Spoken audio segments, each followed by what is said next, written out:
Well, the U.S. and South Korea began the first of 5 live-fire military drills near the border of North Korea today. The military exercises, which will run until mid-June, will involve stealth fighter jets, attack helicopters, and multiple rocket launch systems. North Korea has called the drills, quote, a typical North Korea targeted war rehearsal.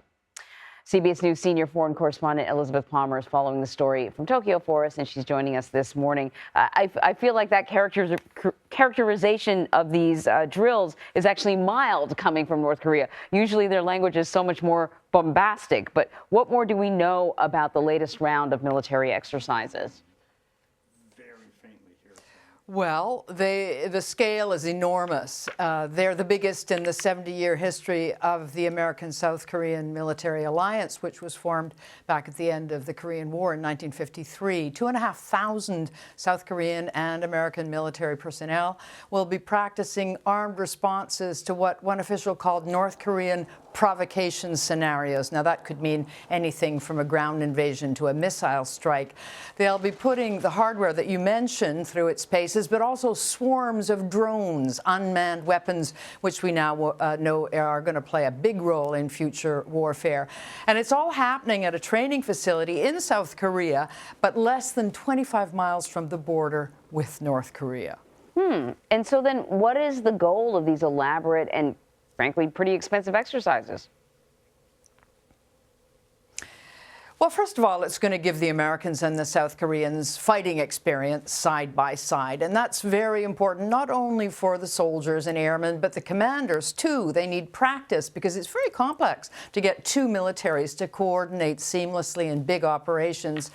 And then, of course, it is a show with a clear message to North Korea's dictator Kim Jong-un that he'd better not even think about any attacks or incursions into South Korea. The not-so-subtle hint here is the name of the exercises. They're called the Combined Annihilation Drills. And to underline that it's a show, social media influencers have been invited to observe. And of course, the point of that is that they're going to send the message far and wide online.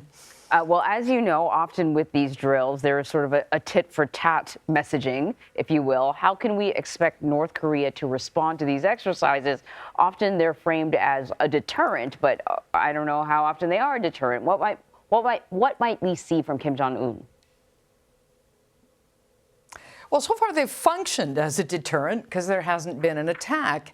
How is North Korea going to respond? As you say, it's kabuki. You know, the Americans and the South Koreans do an exercise and the North responds with some kind of military gesture, and then we go back to status quo ante, which is the way, frankly, it really has to stay, because the alternative would be a catastrophe.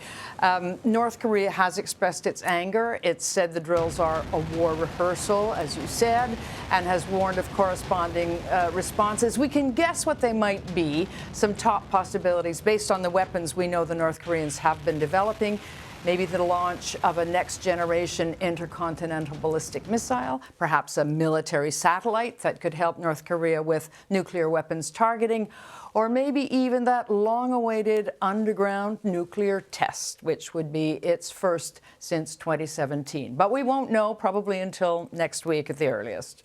All right, Elizabeth Palmer, thank you.